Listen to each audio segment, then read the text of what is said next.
Hello, Guardians. Welcome back to Tower Casuals, the Destiny podcast. I am one of your hosts, Corey Deering, and alongside me, as always, is the flawless, the mayor of the Deepstone Crypt, the vault dwelling, Josh Finney.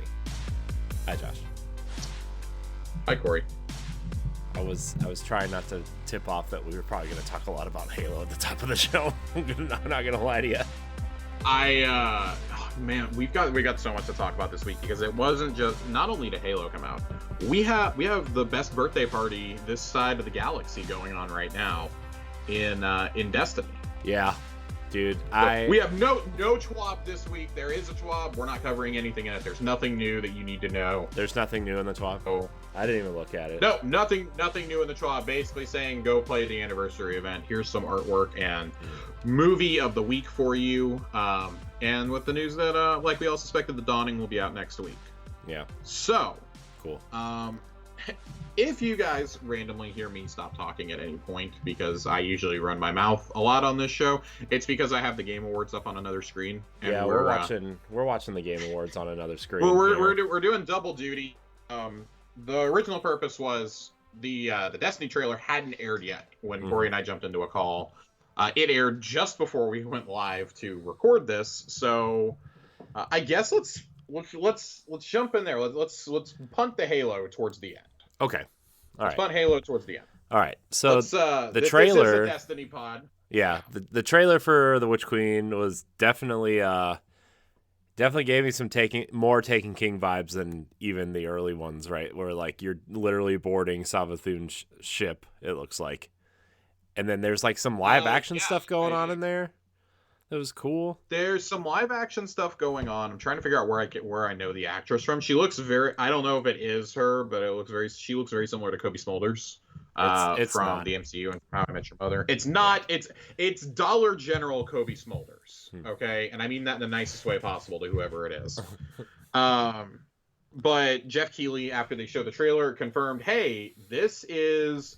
All the footage you just saw is from solely the first mission. So we will have the glaive in the first mission. We will fight our first Hive Guardian in the mission. And it is a knight. At least the one that they fought is a knight with 2 Sentinel shields. Yeah, great. I can't get 2 Sentinel shields, but you know. No. 2. Hey, we got a balance for PvP, okay? This will all make us better Crucible players in the end, Corey.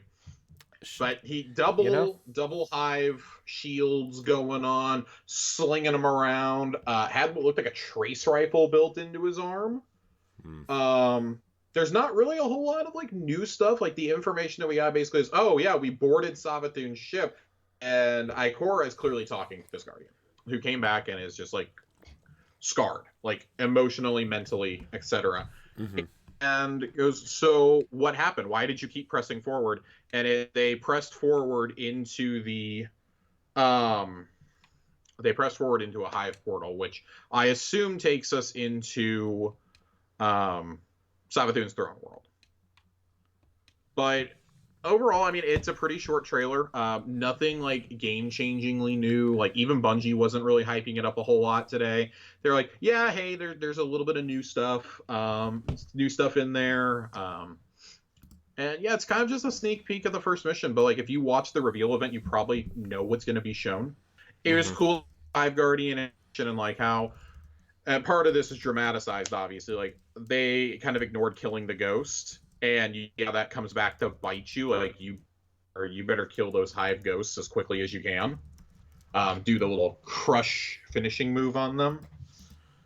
But other than that, I mean, not really a whole lot here. Just, I think play a lot of it close to the chest. I think they've really learned over this past year. Hey, if we play things close to the vest, our players are going to be surprised. We're going to get to surprise them. Just a lot of really good stuff going on. If you were already sold, cool. If not, I don't know how many more people it'll bring in, but whatever. I'm just excited for weapon crafting. There was no weapon crafting shown, so I continue to be upset. Yeah. No weapon crafting shown. It's okay, though. No weapon crafting, chat. No weapon crafting. Sorry. But Corey, any final thoughts on this trailer before we No, move into the meat of the show? no. I just look. I just want to. I'm excited for the Witch Queen, but I'm even more excited for this 30th anniversary event at this moment. At this moment. The 30th anniversary is something that's tangible and on our hands right now. Mm-hmm. And I really like that. I like what's going on. This anniversary, man, I don't know what I was expecting, but it wasn't this, and I mean that in the best way possible. It is the weirdest and funniest thing that they've ever done. Like when you load in immediately, like I thought my game was bugged. I was in with our friend Nerd Generalist. Me and him were in chat together. I managed to load in before him, and Joe joined us shortly after, and I was like, I think my game's bugged because Zur is talking, but my screen is black, and then all of a sudden I'm loaded into an activity. Mm-hmm. And the fact that Zur is basically hosting a game show is just, some of this dialogue is incredible. Give whoever wrote the dialogue Dares of Eternity, give them all the raises, and then let them write Drifter and Ghost forever. Mm-hmm. Because this is the kind of humor we need in this game to break up like the tension and the seriousness of the Savathûn arc. Mm-hmm. I mean, just go up there and you're playing fucking Wheel of Fortune at the beginning to decide who you're gonna fight. Like that affects like the combat cycle, the bosses, everything else. Like you go through a couple rounds of this, like when you get to the obstacle course, the horse describes this as utterly bonkers. Had me rolling. Yeah. Like the picking, you know, like you have to pick really quickly, like which door you're supposed to go down, and if you do, you get this like psychedelic aura, similar to how the old Nightfall auras used to be in D1. Yeah. You get that, but it's like tie-dye now. And you go, and your boss is somebody from Destiny 1. So if you get Cabal, you fight Volus Torak, Rockets McDickface, as we lovingly used to call him. Crota, who spawns copies of himself because he's a little crybaby bitch. And Zydron the Gate Lord, who apparently we haven't whooped his ass enough in the past that he decided to come back for more. I really hope, because those are the only three options I've gotten. I've done about a dozen runs of this. Oh, pardon me, my throat is really scratchy today. I'm hoping that when the Fallen come up eventually in the rotation, I hope they're in the rotation. Three bosses.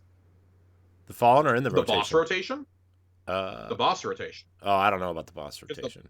The boss rotation at the end. The only ones I've gotten are Hive, Cabal, and Vex. Those are the only three symbols that have ever popped up for me back there, where it's the three plates you got to stand on. Yeah. Those are the only ones I've ever gotten. I know they're in the regular rotation. I don't know that we'll get Fallen or Taken. Maybe it's just those three bosses, and that's fine. If it's the Fallen, I petition for it to be Taniks. I want it to be D1 Taniks. Give him legs again. God. I'm not gonna lie. It's hilarious. There's actual mechanics. This event has made me convinced we can never ever do matchmaking for dungeons or for raids ever, because people can't do the simplest things that require teamwork. Pass. Absolutely pass. It's a great event though. I mean, like at the end, and he's even taking you out of it like he's a game show host, you know. Thanks for competing on tonight's Dares of Eternity. Remember to spay and neuter your ghosts. The time he said that, I mean, it's at the end of my first run. I'm laughing so hard at this point. Like, Nerd was a few minutes behind me loading in. He's like, "What the fuck is happening over there?" I was like, "Oh, this is great. This is great, man. This is fantastic. I love everything that's happening right now in my life." So the event, it's simple, it's fun, it's gonna be around for a whole year. Right. Like Eternity is an actual destination. It'll be around for a whole year. So like, okay, if you don't get to it and you don't care about the seal, yes, it is. There is content that you can unlock. Like you have a whole year to earn like some of the titles and things like that associated with it, and you have to do stuff in Dares of Eternity for that seal. So, as far as I'm aware, it looks like this is going to be up at minimum through September or October of next year. I would still advise don't wait, because once Witch Queen hits, especially if the seasons keep hitting like they have, you're really not going to have a lot of time to go back without feeling pressured. It's I think it's good. I really enjoy the simplicity of it, but also like it just feels engaging and rewarding. Like everybody's working together towards a cumulative score. You're trying to get bounties done. You can go in there and play around with all the new weapons. You can get drops to the new weapons. Strange coins are back. It's great. It's great. It's great. It's great. Cool. Yeah, I really like the event. I didn't get to play much because Tuesday was our holiday party for work, and I didn't get home till late, so I played a couple rounds of the event. And I mean, do you want to just jump into the weapons now? I guess. Like, yeah, let's move to Zer's treasure room. Yeah. Because I think the whole treasure room concept is actually fascinating. Yeah. So when you load in, if you bought the anniversary pack after you do your first one, you're going to automatically be teleported to Zer's treasure room. You go in there, and he's going to give you all these packages, which is you get all 3 sets of the streetwear ornaments for all 3 characters, regardless if you have characters created or not. You get them. They're in your inventory forever once you open packages. Cool. You get some treasure keys. You get some strange coins. And then you get a random weapon.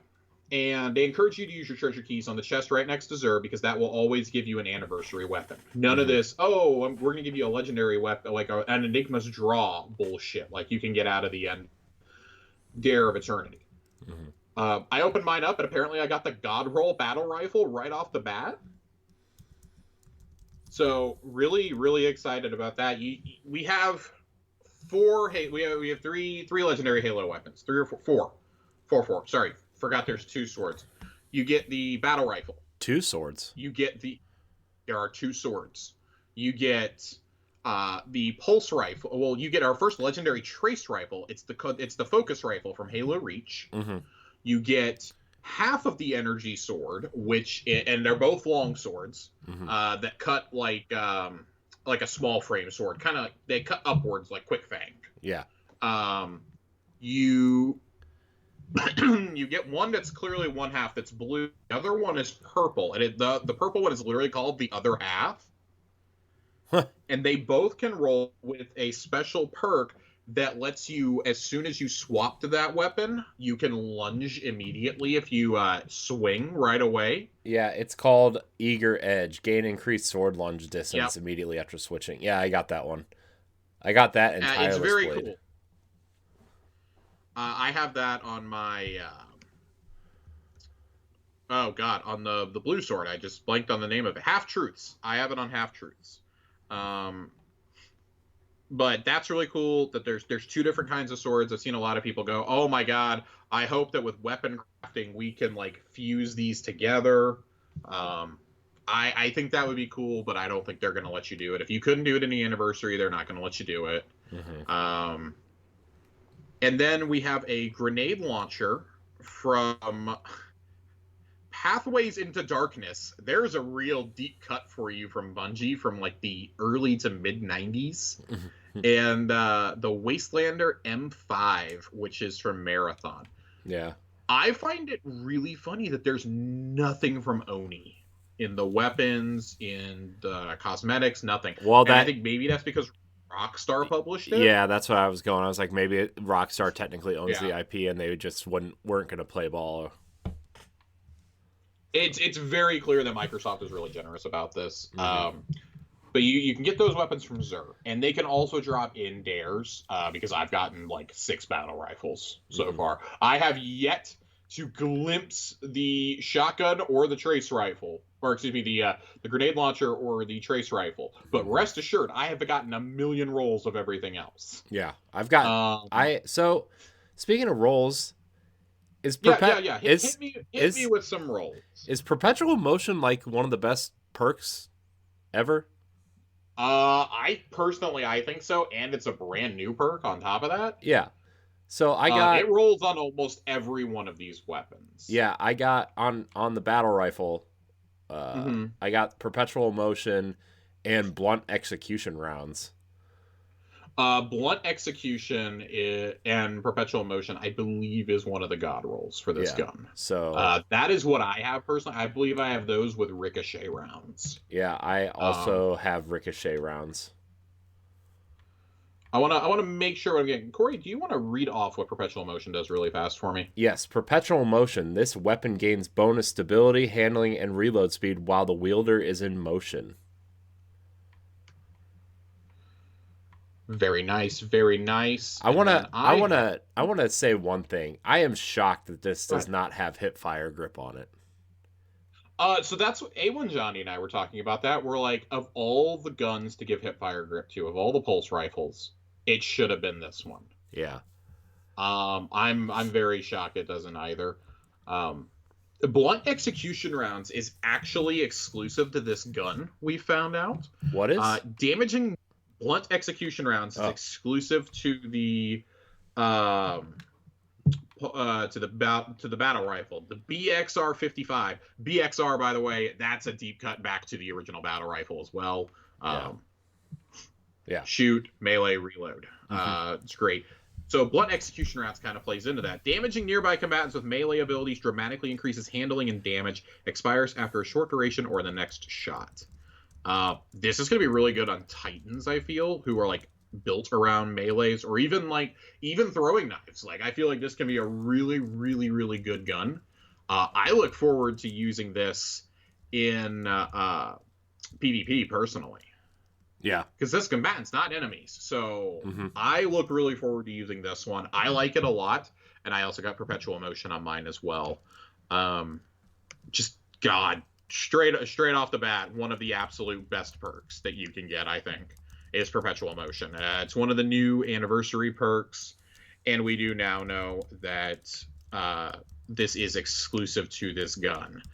Each weapon seems to have a special perk, or at least this and have special perks. The trace rifle, they've said this is kind of just an experiment to see how legendary trace rifles might work in the future. It's pretty clear they've had a hard time figuring out how to do those, so where it's like, oh, they're not just generic, and how can we make these truly unique as legendary weapons? Because if we give them all the same perk pool, like, what's the point? But this one, I've seen a lot of people use subsistence with it. I've seen a lot of people use what do you call it? Subsistence and harmony with it. There is a new perk, the tricorn. I don't know right off the bat what it does. I personally have not had a gun with it yet. And dim is causing my computer to slow to a crawl, so I'm going to go ahead and exit out of dim. I don't know why dim always does. I think it's because I've got dim, Skype, and Twitch all running at the same time. I've had to sit through this hellish Clifford the Dog commercial while Twitch reloads for quite a hot minute. And I think I actually just missed the Halo trailer. That's really funny.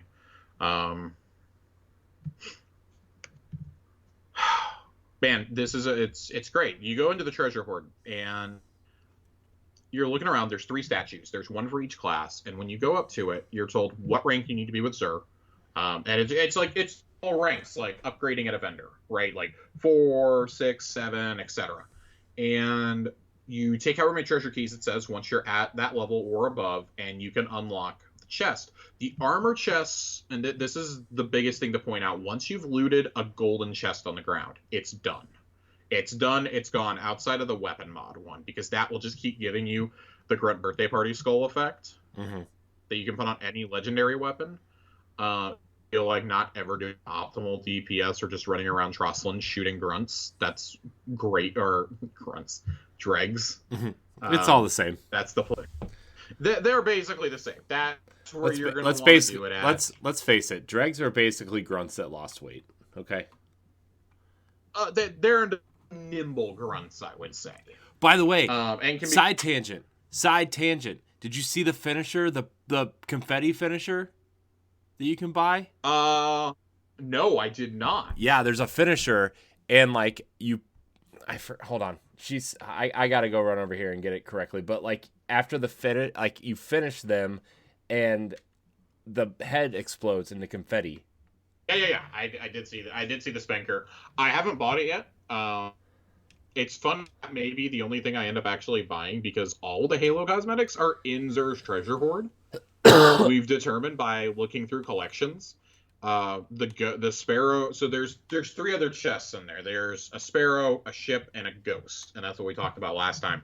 The Sparrow that is in there is the ghost from Halo. Is it? But as a Sparrow, like it's not the shape of the ghost. It's like pretty clearly a long Sparrow with the ghost chopped off. Wait, the wings are not there, which is really funny. The ghost, the yeah, the ghost vehicle. From Halo. I'm like, Yes.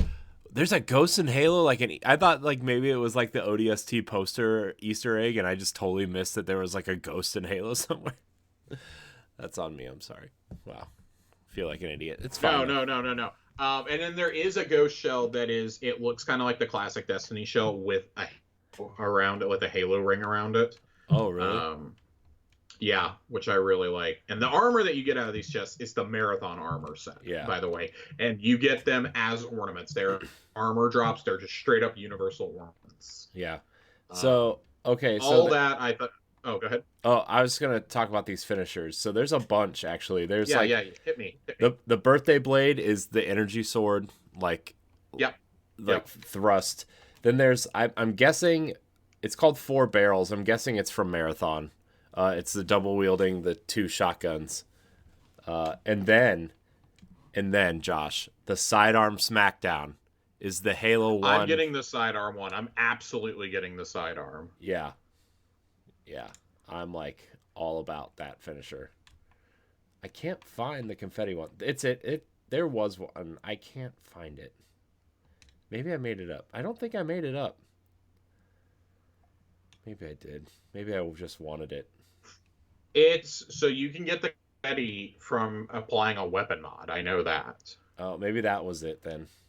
Yeah, they give you 10 of them right off the bat, and then you can get more from opening the chest next to the horse that they've literally called Star Horse. Mm-hmm. So, I really liked that. That was I'm actually going to buy, like, almost nothing from the store. There's a couple of cool ornaments, I think, for the guns. There's particularly a really cool Witherhorde one that I like. And, of course, the Spinker Gallarhorn ornament. Yeah. But almost anything I would have wanted is being given to me as part of this event. Like, there are triumphs you can complete for the seal. And the seal, so this is one of the biggest for me. It's a real callback for achievement hunters. If you get the 30th anniversary seal and you complete it, you will get the title Vidmaster. Mm-hmm.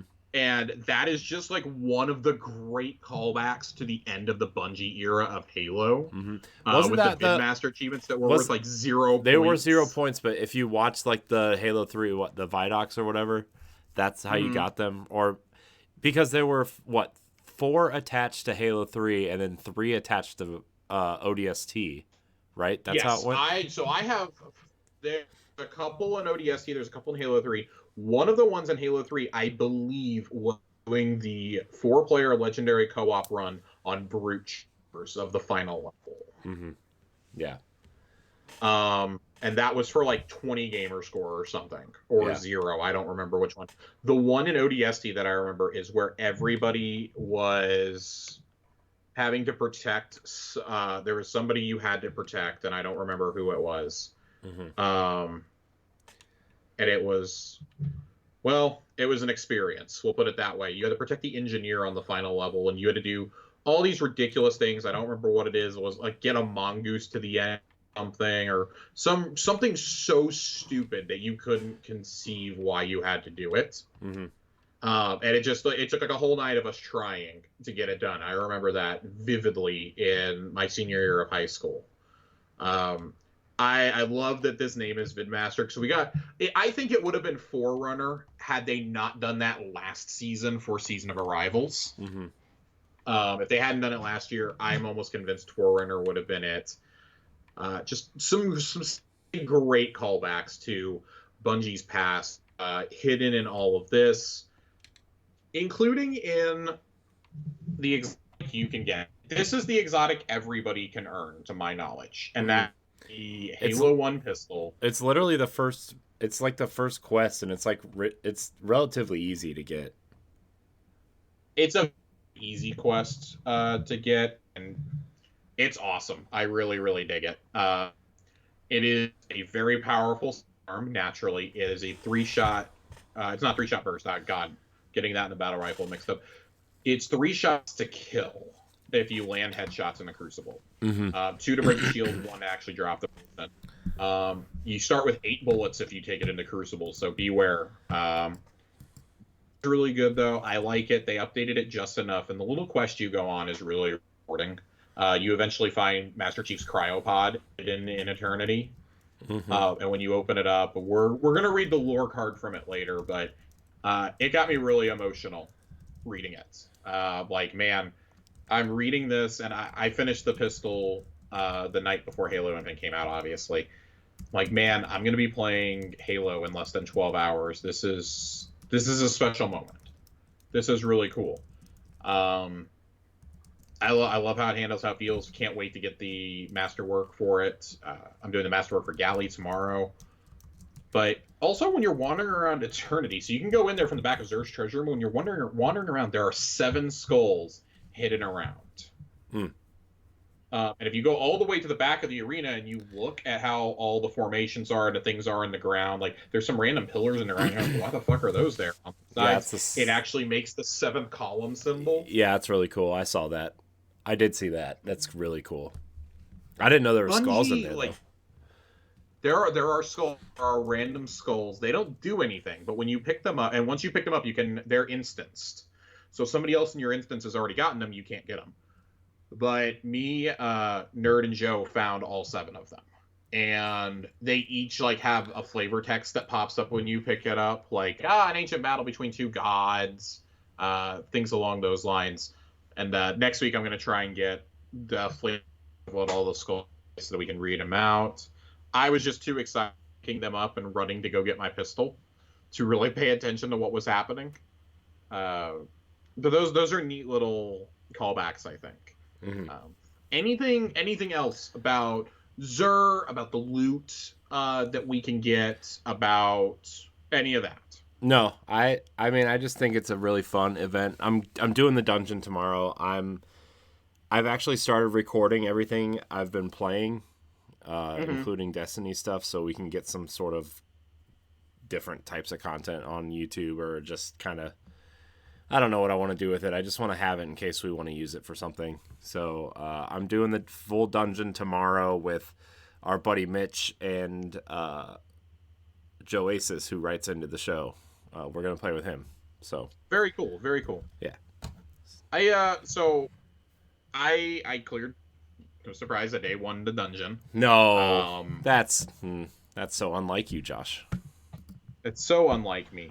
I mean, there's not a whole lot to spoil, really. I think that this is probably Bungie's best designed dungeon. They've continued to top themselves with the dungeon designs, I think. Like, I really love Shattered Throne's layout. There wasn't anything super unique you had to do, run to this next symbol, in that first room and stuff, and then it was a whole bunch of jumping puzzles and the Thrall Way and things like that. Some dunking. Nothing really hardcore. Good for a first dungeon. Pit of Heresy, kind of the same, match the symbols, you plebeian. And learn how the swords work. The sword was the mechanic there. Prophecy was a little bit different. You had to do the dunking of the orbs. You had to, get everything to kind of merge together and whatnot. And that was really cool. I like that. I like that you had to pick, light and dark runners. It was randomized every time. This time is definitely a little bit different. And it plays into the whole "this is the loot cave" joke of it right from the beginning. And it's so on the nose. The audio messages you find throughout it of the Explorer are just, they're great. They tell a really wonderful story. I need to find all of them still. There were things I was not expecting in this dungeon. The amount of times we busted out laughing because somebody died was actually really great, and that plays into the design of it all. If you remember Scourge of the Past, all I'll say is be ready to pedal to the metal. Yes. Um, Yes. That's my there is, favorite. Is there a firewall dude, that chases you? no. Aw. It's the demon child between that race and Dismantle Mines.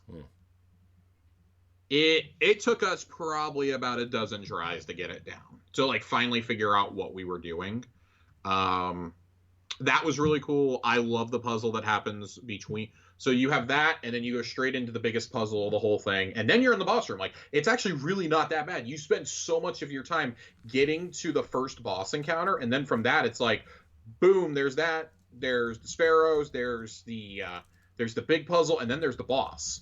It really doesn't take that long. Most of it is just figuring out the initial pathways through to that first boss encounter. Of course, the Thorn armor drops from here, as do D1 weapons, AS Luna, 1,000-Yard Stare, and Matador 64, as well as the sword from Myth. Mm-hmm. That also drops. Very cool. Very, very cool that happens. I did not get a single weapon on my run through. I did get 4 of the 5 armor pieces, though. Oh, cool. Now, and something I like is that there are hidden chests throughout there are at least 2 hidden chests that we've been able to confirm that are in the dungeon that will act like raid chests. They won't give you powerful loot, but they will give you, similar to Prophecy, they will give you loot that is already in your loot pool, which is going to be great for farming the weapons or armor rolls, whatever you want to do. Right, because you said that they were allowing you to, they're patching it next week to where you can farm the dungeon. Did you tell me that? Yes. It was something that was supposed to be there right at launch, and it was definitely not ready to go. So I like that's going to be there. It's the first farmable dungeon as many times as you want. I plan on farming this ad nauseum the week before Christmas, and then just like kind of being done with it outside of helping people get Gallarhorn and get the catalyst. Mm-hmm. There are some jokes in the boss room that are really on the nose that I don't want to spoil, but it's very like, the music feels very Pirates of the Caribbean-esque. Ooh. Is what we were all saying. We were just like sitting there like being really annoying, like screaming the music at each other, basically. That sounds awesome. It was really fun. Like, it's not a particularly difficult encounter. But I would say like you need your most powerful heavy. And so for literally everybody, it's sleeper stim, unless you already have Gallarhorn. Like, it's going to be one of those 2. Yeah.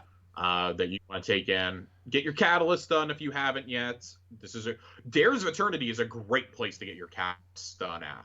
Yeah. For sleeper. Yeah. I will be taking mine in a lot over the next couple of weeks. Doing that. The overall dungeon, though, just great design. It's the most fun I think I've had with a dungeon. Not like, oh, it was really funny, but it was genuinely fun figuring the puzzles out. Like, we were actually stumped on one or two for a hot minute, especially in the big puzzle room towards the end. We were like, what are you supposed to do? And then we finally figured it out, and it's like, okay, that's pretty ingenious. It was fun to use shock or scorch cannons again that were not in multiplayer mode. So just like overall, great dungeon, great encounter, and I love that you get Gallarhorn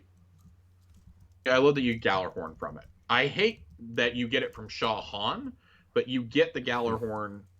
You have to complete the dungeon. That's the first step of the Gallarhorn quest, and then after that, it's cake. That's the hardest part of that quest. They clearly wanted everybody to have this and the Forerunner sidearm. Yeah. But kind of going back to like Xur thing. So Xur has a bunch of things you can earn from him. There's several emotes you can earn from him. There's like a dandelion. There's like blowing on a dandelion, I think, is one of them. There's a 3-player emote, and it's sitting on a couch playing games. Like, you're holding game controllers and playing, and like throwing your controller or jumping up and celebrating if you win. Things like that. It's a really cool emote. That is for finishing Dares of Eternity on Legend with only 2 to 4 people in the fire team. Which will definitely be a challenge, but I look forward to meeting that one. I don't remember what the third one is. Oh, it's the armor lock pose from Halo Reach. Oh, really? When you activate that, yeah, when you slam into the ground, there's this big overshield that pops up around your character, and you just hold that pose. Oh, It's that's the cool. anniversary pose, is what they call it. That's cool. That's really cool.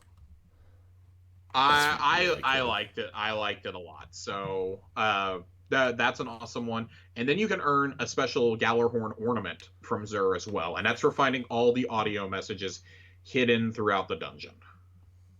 Huh. I think we found half just by like not really looking that hard on our first run through. So we'll probably finish those up next week to get that ornament. Um, and of course, the Gallerwing Sparrow is back and is earnable from the final chest in the dungeon. I suspect you might get it when you get the Catalyst, but I haven't been able to confirm that yet or not. I haven't really looked into the Catalyst. I kind of played Destiny on that Tuesday, and I'm playing Halo since. A lot of fun though. I really like the dungeon. I like the anniversary event. But Corey, before we go into because we're gonna do lore corner, and then we're gonna talk Halo. Yes. Yes. Yes. Yes. One thing I've seen debated online, not nearly as much as I was expecting, but it's definitely been debated. Um, how do we feel about this $25 price point now that this is out in the open? How do we feel about that? And ladies and gentlemen, as a reminder, what you get for that $25, you get you get access to the dungeon. You get the Gallarhorn quest. You can earn the Thorn armor. You can earn the 4 dungeon weapons. You get the Ghost, the Sparrow, and the ship that are exclusive to Xur's treasure room. You can earn the Marathon armor. You get the streetwear sets. And you get 700 Bright Dust every week just for logging in Eververse. I forgot to mention that earlier. We're talking about Eververse. There is a section in the bottom right-hand corner where they do the daily offer. Every week at reset, that's going to say 700 claim your free Bright Dust. 700 Bright Dust every week from now until the Witch Queen comes out. That is 7,700 Bright Dust if you collect every single week. Mm-hmm. That is what you are getting for $25. Keep in mind there's several. There's like 4 earnable emotes. There's the earnable ornament Gallarhorn, and you also the universal helmet ornament, which we're going to get to at the very end of all this because that's a fun nod back to Bungie. For $25, is that a good deal or not? I mean, I think it is. This is more content than you usually get in like a seasonal event, and that's like, I don't know. I mean, I think it's cool, especially with like a dungeon is cool and the event isn't annoying. Like I kind of want to go do the event again, right? I mean, sometimes seasonal events I'll be are like, farming the event for those rolls and for those strange coins to buy more keys and to earn more keys so I can get more rolls on the weapons, things like that. yeah. I don't think $25 is a lot, to be honest. Like, I know a lot of people were like, I mean, first of all, I bought the $100 bundle for the Witch Queen, so I think my price tag ended up being like $20, right? So yeah, about the same here. Yeah, so that's what I got. I think it's fine. It's an anniversary event. If you don't want to play it, you don't have to, right? I mean, I don't know. I think it's fine. I think the $25 is fine. There's worse things you could spend $25 on. I don't have a problem with the $25 for everything you get. If you take into consideration all the cosmetics you can earn, all the emotes you can earn, the ships, the sparrows, the ghosts, things like that. I don't have a problem with any of that because I sit here and think to myself, well, I was already going to buy anything that was Halo themed. Mm-hmm. I was prepared to log into Eververse and spend, you guys heard me last week and you've heard me for months. I was prepared to drop like $40-$50 in the Eververse for the marathon sets because I think they look so good for each. And you don't have to be logged in on that character. You can get them all across the board. Yeah. With your keys and your strange coins. Not a problem. Have no problem with that at all. I think that's great. Mm-hmm. I think my problem that I have is people are going to look at this and they're going to see it just surface value. And they're going to be like, well, the event is free to everybody. You can earn the Halo weapons just from playing the event. You don't actually have to buy this. It just helps you get treasure keys faster, basically. It helps you get strange coins quicker and things like that. Like, they're gonna see that and say, so I'm paying $25 for a dungeon, basically. I've already seen, and I'm only bringing this up because I've seen some people bring this up already. And I don't know that I necessarily agree with that, because I do think I've been a big proponent of, I think you get a ridiculous value for $10 for a season. I think that's an incredible value. Because I look at it not just, oh, here's the seasonal event and here's the new weapons you can earn. I look at it as, here's everything in the battle pass. Here's the set of armor you're getting. Here's the ship. Here's the finisher. Here's the here's an emote. Here's weapon ornaments like that are all in here. An ornament for your exotic. Like, that is like a $30-$40 value quite easily just in cosmetics, I think. And when I look at the anniversary pack, like, I love there were things we didn't know about. You get a blue emote right off the bat. I don't know if it's just if you bought the pack or not, but it's the ragdoll falling animation from Halo. Yeah. That's really great. I like that a lot. There's just so many little hits to Bungie's history in here, and I think this is something I don't know that I would recommend that like a casual player buy it.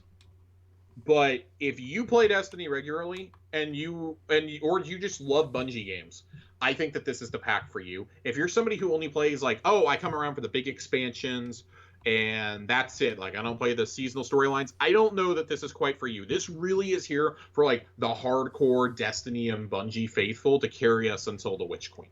Yeah, I would almost say it's for the Bungie faithful at this point. Well, so I think the event is, I think, like, in terms of the cosmetic, and I mean, but I think, like, if you're looking at, like, oh my god, we're going to get this huge influx of content, you're really not. You're getting a lot of stuff you can go grind out. You're getting Dare of Eternity to grind out. You're getting the dungeon, which will be grindable starting next week. You're getting master dungeons are now a thing, and the armor is actually worth getting out of them. Mm-hmm.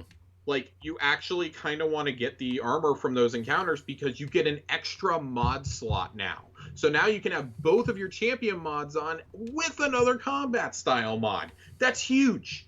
That's a game changer. And if you're going to do this in here, like, maybe you don't do it in every dungeon or every raid, but DMG has said this is one of the things that the team wanted to try out, see how you guys like it, because we might do this moving forward.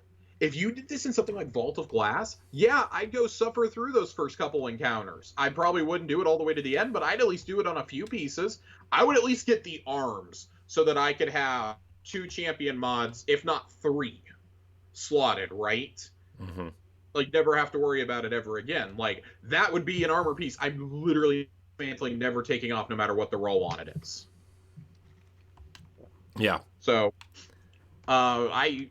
I like a lot of what they've done with this anniversary event, and that includes the Universal Helmet ornament. I was so convinced it was a Spartan helmet. I get now to the Spartan armor. Like, the more I thought about it after we recorded last week, I was like, you know what? There are little nods on the street sets. The Warlocks clearly have the Arbiter's arms, mm-hmm. and they have the Halo bond. The Titans have the Needler pauldrons, of course. Yep. And what looks like it could be similar to like the CQB style Spartan helmet mm-hmm. for their head. Mm-hmm. The Hunters got fucked again. There is no Halo armor for the Hunters unless you count that ski mask as maybe it's kind of like a Helljumper helmet. Yeah. Like, I'm surprised there's not like change the color of the stupid mask. I'm surprised like there's not like a legendary like ODST style armor set, and then there would be like a like the exotic helmet isn't Master Chief. Like I was so convinced we were going to get a Master Chief Universal helmet. I think a lot of us were convinced about it, and I know I was definitely somebody who was really pushing that theory. Still a little bit bummed that we didn't get it, but I understand. But like you said, like, okay, an ODST set would have been cool. I really think you probably would have gotten some Halo Reach sets if 2 things happened. One, if that wasn't what they had made the focus of the first season of Halo Infinite be. Mm-hmm. Basically, if Halo Infinite had come out last year, there's no doubt in my mind you would have gotten Halo armor in Destiny with this event. Mm-hmm. I'm just surprised ODST because that's where Destiny was teased.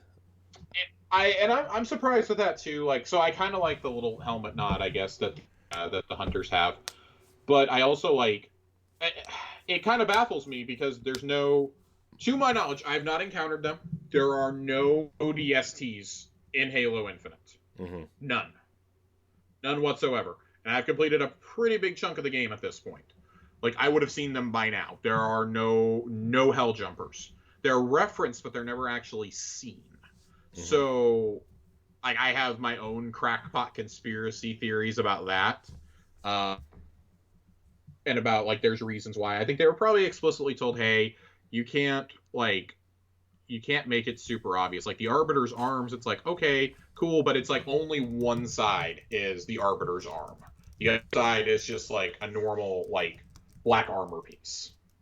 Like, you can't make it too obvious and like that. I think it's cool, the homages they did, and obviously getting the weapons in there is the biggest thing, I think. That's the biggest homage you could do to Halo. You have 5 weapons in there from Halo. Mm-hmm. You have an ornament for a 6th. You can't really ask for too much more than that, in my opinion.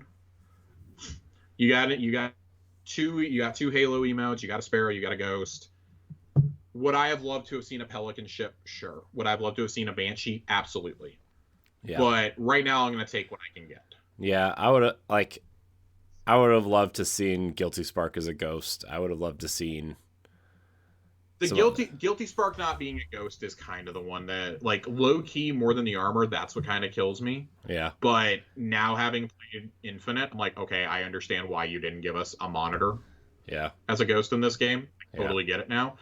And also, like, especially Guilty Spark, like, his name is 343 Guilty. That's literally the name of the company. Like, I don't think they were going to let him do that either. Yeah. There is a really cool transmat effect that is the old, like, Bungie cell animation. Yeah. From the old Bungie logo. I actually didn't realize that's what it was at first because it's been so long since I've seen it. Yeah. Joe told me about it the other night. Yeah, there's also let's see, what was the one that I saw that I really liked? Well, I guess it's not that important because I didn't get it. So, but there is a few like transmat and ghost things that I really liked. I guess I could just go to the store and look it up. There's some cool stuff in there. I encourage everybody to go look at it. Of course, if you want to know when Bright Dust is, when things are going to be for Bright Dust, todayandDestiny.com. That's where I go for my Eververse calendar. Mm-hmm. And the Dawning starts next week. There's some cool ornaments. They'll be there for the Dawning, for Risk Runner, and for Anarchy. Mm-hmm. If you've ever wanted to make your Anarchy a Christmas bulb, this is the time. Mm-hmm. The armor looks pretty okay, and it looks like we're getting a sword, and Glacio Chasm is going to be back with some new perks. Ooh. It should be a really fun little event. Clearly, they're not changing it up because they didn't tell us anything about it. If they do pull a fast one on us, I'd be impressed.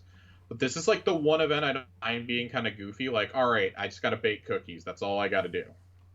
That's easy. I can bake cookies all day long for some free Bright Dust. Yeah. Your transmog tokens have been reset also with this release. That's really nice. I was completely out of transmog tokens, and I gotta get that Thorn armor ready to wear. I have everything except the chest piece, which is the piece I really wanted. But do have the rest of the inner set. Looking forward to it. Hey, when it's farmable, cool. I can go do like 2-3 runs in an afternoon or an evening.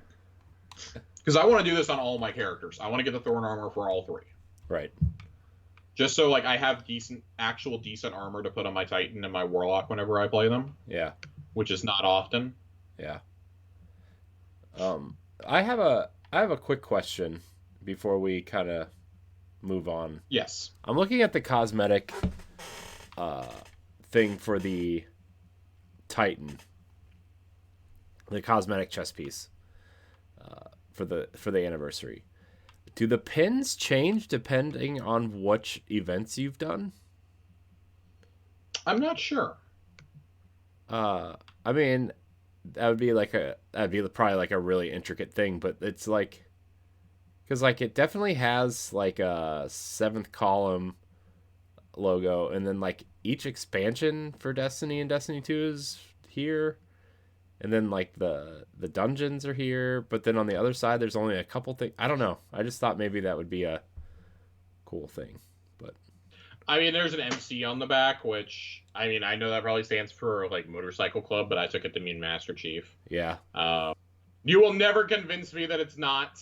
Yeah. I still really, really, really like most of what we got for this event. The cosmetics are top notch. Like this is the kind of stuff we've been asking for in like regular expansions for forever. Yeah. So it was really nice to actually get it here. Yeah. But Corey, Yes. we have two very special pieces to read tonight in the lore corner. Yeah, lore corner.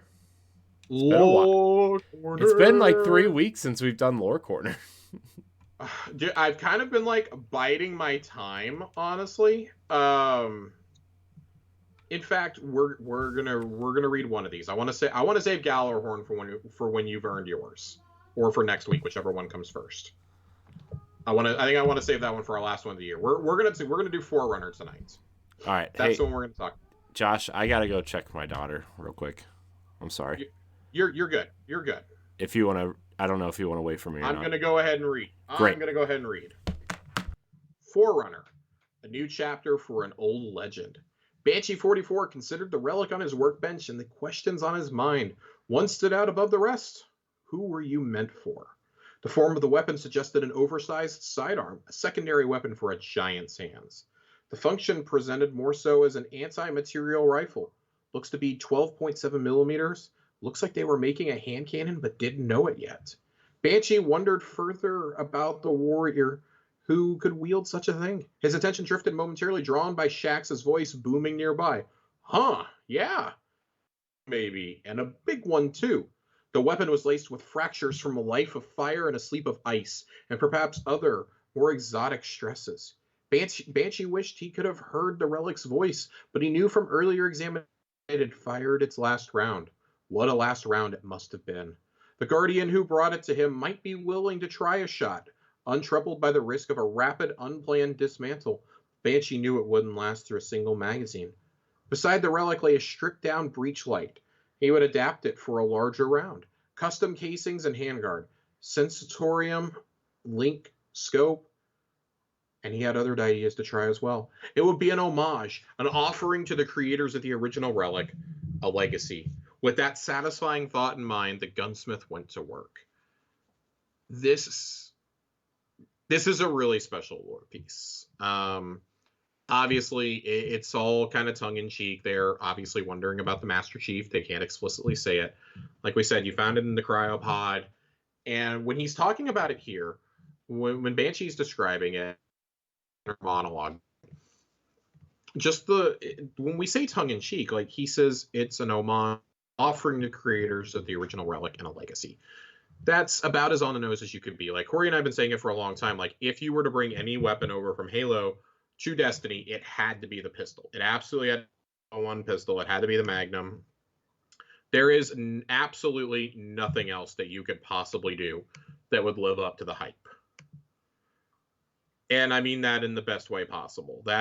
It's a lot of fun. I think that this is tasteful, tells a story still within our game. And the way that they do all this is they just kind of wave their hand and go, well, you found it in the realm of the Nine. You found it in eternity. It doesn't matter that you found it there, because guess what? They give you the whole spiel about how this exists outside of space and time, and how nothing really matters when this happens. Like, that's why the Destiny 1 weapons are back. That's why you've got stuff from Marathon. That's why you got stuff from, like, Beneath the Darkness or whatever we said earlier about the grenade launcher that I'm like, I don't really know this one. That is a Bungie game I've never played. I've played everything from, like, Oni onwards. I've played Marathon a little bit. Like, that's the only thing I've played in the distant past. But this is about as good as you... I think the battle rifle... The focus rifle is definitely a little bit more of a deep cut. Because I think, like, of all the weapons you could bring over, I expected a plasma rifle before a focus rifle. But the justification of this is our test for legendary trace rifles makes a lot of sense. And at the end of the day, I don't know that you could have done a more fitting tribute to where Bungie has been and where they're going than bringing... Until Gallarhorn, the most legendary weapon name ever. And I mean, Gallarhorn's even part of this expansion, right? Like, if you were ever going to do it, this was the time.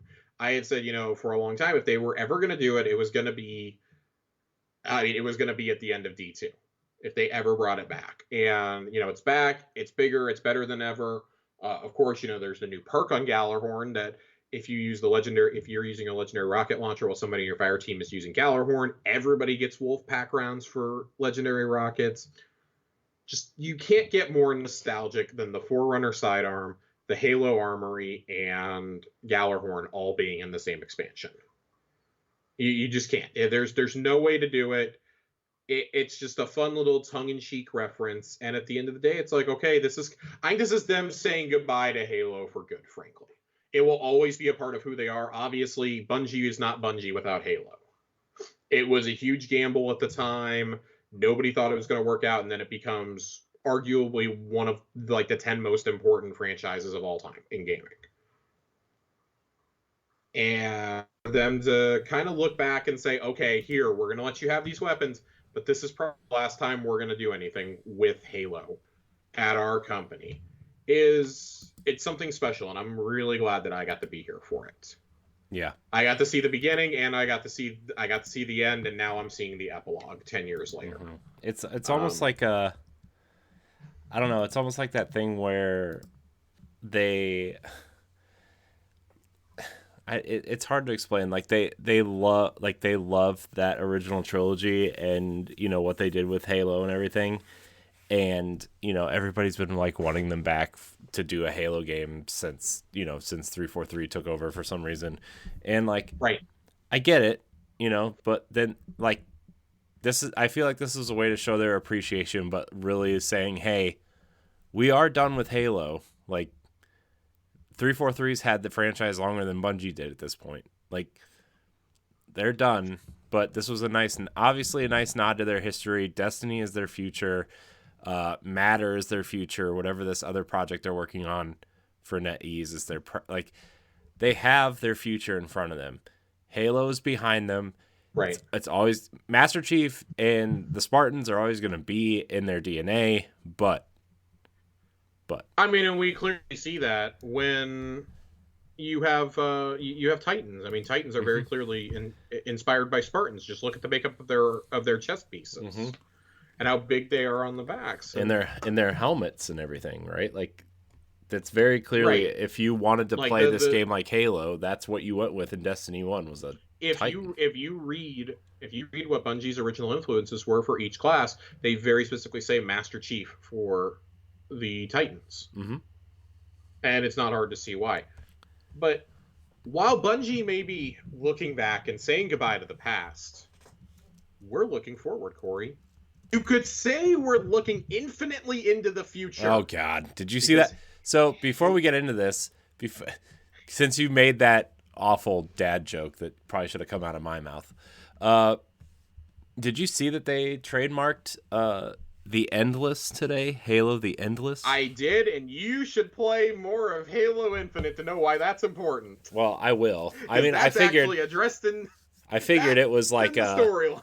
Yeah, I figured it was like a spoiler to actually figure out what that was. We may have to do a special for Arsenal X where I just sit there and talk about Halo lore for like 2 hours to explain what the fuck is going on in Infinite at one point. Yeah. So full disclosure, I'm not going to spoil any story details here. There's some pretty big moments, and they're not too far from where Corey is now, that I legitimately think not necessarily turn the Halo universe on its head, but it does if all you've ever played is the games. If you have a lot of knowledge of the expanded universe, this game is like an early Christmas present for you. Zeta Halo, the Halo that we're on, it's the ring that Metadic Bias, the rogue AI, the rogue monitor against the Forerunners, 100,000 years before the events of the game, that's the ring that he the Flood on through space to go to war with the Forerunners. That's part of why it was damaged. I mean, it's been repaired in the 100,000 years since. It's been damaged again because of the Banished. It gets damaged at the end of Halo Wars 2, I believe. I think that's when they jumped to it. Yeah, they totally recreated that end scene of Halo Wars 2. Yeah, like at the beginning. The opening cutscene is absolutely breathtaking. It's very good. I mean, it's literally in the first 2 minutes. of the mission, but or of the entire game, Master Chief loses. He's fighting Atriox, and he loses. He gets thrown out of the Infinity into space. Mm-hmm. And the next time we see him is the E3 2019 cut. The pilot finds him in space and hooks him back up. And 6 months have passed. Chief's just been floating out there for 6 months. Mm-hmm. The pilot has been floating out there in Pelican for 6 months. The Infinity is destroyed. It's gone. The UNSC Infinity is gone. Mm-hmm. Which is wild. The fate of everybody on board, most people who were on it are dead. You get some audio logs kind of towards the beginning, and you're not quite sure. You're not sure if Lasky is dead. I've listened to all 12 of the UNSC logs you can get, and I'm not convinced he's dead, but I'm also not convinced he's alive. And it's this crazy sequence of events where they literally did a spiritual reboot of Halo. It's Chief, the AI, and the pilot. Because as she's seen in Halo 1, but Foehammer is such an important character in the original Halo. Mm-hmm. She's who transports you all over the ring. Mm-hmm. And the pilot kind of is with a backstory in a lot of ways. Mm-hmm. Like a good backstory too, I would say. I couldn't understand where the praise for the character was coming from in the reviews. Like, oh yeah, I genuinely I love Chief, and I like the 2 new additions. I'm like, how do you like this guy? This guy's just fucking annoying. And then you hit how hilariously the turning point is after the E3 2020 demo, or the summer 2020 demo. The first gameplay demo we got is actually in-game, full-fledged mission. Mm-hmm. We saw the first third of that mission in that gameplay demo. Mm-hmm. It's about a 20-25 minute mission if you run straight through it. And you do the boss fight at the end and everything, but you get these moments with the pilot, and my attitude really changed on him. Now I'm like, okay, I'm really curious, like, how many more stories are we going to get with this guy? There's already been audio logs that I've listened to where I'm like, this is clearly going to be DLC. Blue Team is referenced in the very first audio log you pick up in the game. Mm-hmm. It's Halsey and Lasky talking about the mission that Chief is going to go on with the Infinity to Zero. And Lasky's like, are you sure this is smart? Just only taking John? What about the rest of Blue Team? And Halsey literally says, John is up to the task. Like, John knows what has to be done. I need Blue Team elsewhere. Blue Team is needed on a different mission.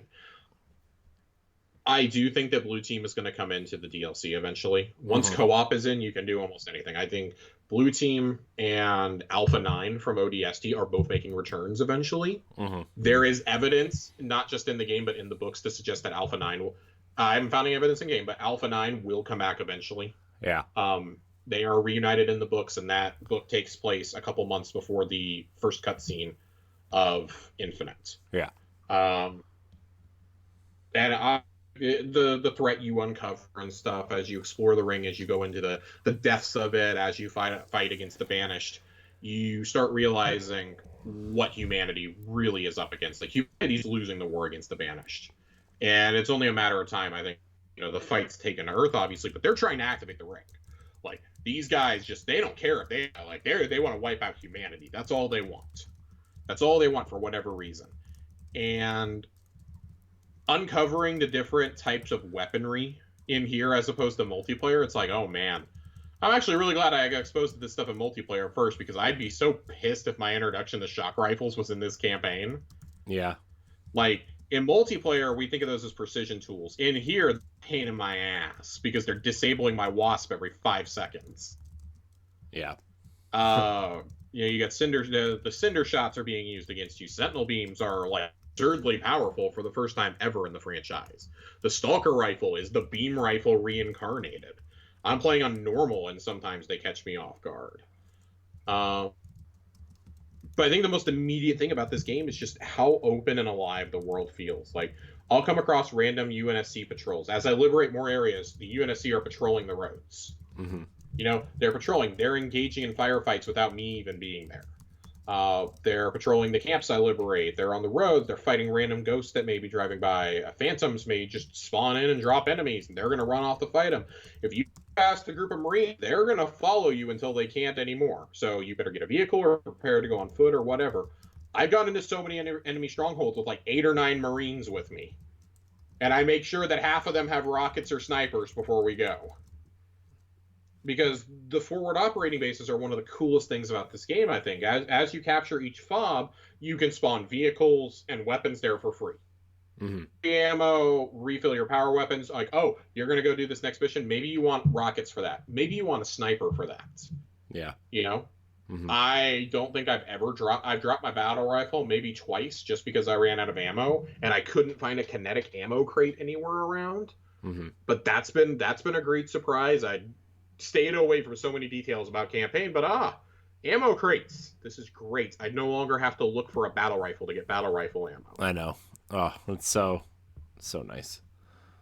It's so nice. It's very nice. I like so much of what Infinite does and how actions you take in the story transform the world. Mm-hmm. They transform things. I'm less of a fan of there are things that you can miss in some of the linear campaign levels. Yeah. Audio logs, skulls, etc. And I did not realize that until I was done with the first 2 levels. Mm-hmm. So my game will forever be incomplete because right now you can't go back to those levels. And you won't be able to until they give us the ability sometime in 2022. They said it'll probably launch with season 2 of the multiplayer, I think is what they're trying to add features with. I guess that's when co-op is targeted for, so I don't know if they're going to rush this out before or after co-op or alongside. I would think you want to do it alongside it. Yeah, that's what I'm thinking. Because if I'm doing co-op, I want to go and explore this entire world again. Mm-hmm. But that's my personal take on this. I would honestly, like, outside of that, like, I really love it. I do think the story could be tighter in some locations, and I mean, you can pretty clearly see, okay, this isn't just, they're not hand-waving away Halo 4 and 5, but they're also not, like, eager to talk about them either. Mm-hmm. They're not eager to be like, okay, we're gonna do this again. Like, the Prometheans are gone. They're done. They're done. The Prometheans are gone, which is kind of weird, but sure, I'll go with it. The Guardians from 5 are never referenced. There's even very little reference to Cortana halfway through the story. It's just they very much are going for, not only they're doing the spiritual reboot, but it feels like they're setting up this conflict with the Banished to be the true next. Yeah. Like, okay, at first it was Prometheans, and in Halo 4 it was Prometheans. That was a more grounded story, right? Master Chief stops that. Like, sealing the Diadact really does seal the Prometheans. They only came out because Cortana was composed and can do all that bullshit. Yeah. The Guardian robots, never referenced. It's kind of weird. I'm still waiting for the day that I get to fight one of those, because I think that would be an awesome Halo boss battle. Yeah. I wonder... to, like, have to board and run around it. They've got to tie up some of those loose ends and some expansion content, right? Like... You would think so, because there's areas of the map they'll leave that for. From what I hear, there's areas of the map that you don't even go to, like the snowy areas, or like maybe there's another island that you go to and like really kind of explore. You know, like there's a lot they could do with this. So, yeah, I don't know really what all they're gonna do with it. I think there's a lot of different avenues you can go with DLC content. Like I said, I think any DLC content, they're going to want to focus it and like make it a team story in a lot of ways. I do not think, regardless of what they do, I do not think Locke is coming back. I think Locke is a one and done. They'll keep him to the books or the comics after this. I don't think he's ever coming back. You don't think, like, instead of Blue Team, they're going to bring in, like, Buck and Locke and maybe some newer characters to be the co-op characters? I think there's multiple storylines you can do. They want Infinite to be a hub for the next decade. Right. I think that you will probably get a couple different stories because nothing says you have to stay on this ring either. Right. Like, you can have the campaigns just listed add-ons like similar to Master Chief Collection. And it's launching like this launches the Infinite campaign, and this is like the Blue Team Zeta Halo DLC. But here's the sequel to Halo ODST. It's $40, and it's an add-on, and it's a 10-hour linear campaign. Mm-hmm. As long as you give, and they're Spartans now, so it makes more sense. Give me grapple shots. You can never take the grapple shot out of Halo. We have it now. It's changed the way that I approach fights and that I play Halo forever. I can never go back. I don't think I've used the threat detector, the thrusters, or the drop wall once. I have used exclusively the grapple hook, and it's changed. Today, my Wasp was blowing up. I dove out of it and grappled into the Banshee that had killed me. Yeah. Which is awesome. And then just kept on assaulting the base I was at. I was attacking a high-value target, just kept on attacking them. Yeah, which is awesome. Great. That's such a cool thing that, like, I mean, we saw a little bit of that in multiplayer, right? Where like, oh, somebody has a Banshee. If you get the grappling hook, you can get up there and kick them out, right? But like to see that in action in the campaign, and you know, like you said, you're in your Wasp or whatever, and it gets destroyed, and you just use the grapple hook to, you know, if you're close enough to get in the Banshee that just murdered you or murdered your stuff, like just so cool. It's so cool. Those hero moments, man. The hero moments, the verticality is just awesome. Mm-hmm.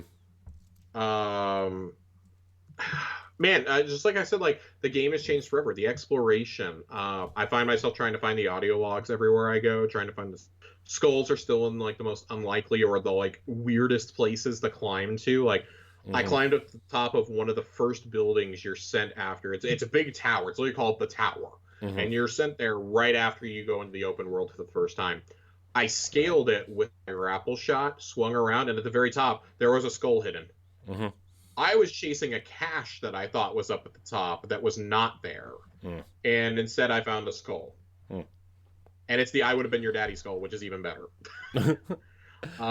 They're showing Remedy's game on the Game Awards right now, by the way. Crossfire. They're showing who? Crossfire X. Oh, the campaign. God, I forgot that existed. Yeah. I didn't know if you were interested in that or not. Because I know they showed Alan Wake 2 earlier. But anyways. Sorry, I didn't mean to interrupt you. I'm Peach. We need to end. My internet keeps crashing, and I have no idea why. Yeah. But I need to angrily call AT&T in the morning. Any final thoughts on Halo, Josh, before we kind of get out of here? No. We are still planning once we get through the campaign, do a spoiler cast, do Spartan Slayers. I really want to talk about some of the story and lore implications. Really where Halo is going next, because I think it's actually really exciting from what I've seen so far, and obviously I'll be finishing the campaign up this weekend. Right. So look for that sometime over the Christmas break. We'll put that out as a bonus episode. Yeah. I'm gonna play a little bit actually as soon as we're done here while I'm editing the show. Oh, I'm 100% jumping back into it. Yeah. So, well, Josh, this is a great return to form for this show. I love the 30th anniversary event. I love Halo. I can't wait to it's like I wish they didn't come out in the same week because I want to enjoy them both and I don't have the time to do both, you know? So I'm kind of like having the whiplash of those has been really rough, and like I'm in Halo mode, so when I try to I keep trying to click stick to melee in Destiny, and it's not working. Yeah, well, I switched all my buttons in Halo to match Destiny, so I wouldn't do that. So, but I'm prioritizing the Halo campaign, and then I'm gonna move. I mean, tomorrow I'm playing the dungeon, but Saturday I'm playing Halo like all night. So, anyways, I want to thank everybody for watching and or listening to this episode of Tower Casuals. Remember to leave us a 5-star review. Episode. They don't look the power of editing. They'll have no idea that your internet dropped 4 times tonight. 4 times, unbelievable. Leave us a 5-star review on iTunes. Give us a thumbs up everywhere else. You can subscribe to our YouTube channel. There will be some 30th anniversary gameplay and stuff up there as well. Go check it out. Josh, where can we find you? At Josh_Finn with 2 N's on Twitter. I'll mainly just be ranting about Halo and trying not to spoil it for people and enjoying Hawkeye and we're gonna have the Matrix here pretty soon too. Matrix 8. I will have seen Spider-Man by the time we record next week. I'm going Thursday afternoon before we record. Ooh, fun. So I'm very excited for that. Awesome. You can find me at I am CorianHD on Twitter and Instagram. You can find me hosting the Boss Rush podcast and Arsenal X, the Xbox podcast as well, if you're interested in that. I want to remind everybody, follow us on Twitter and Instagram at Tower Casuals. Send us your mail. Send us your questions. We want them. Anyways, I want to thank you so much for watching and or listening. And until next week, we love you. Goodbye.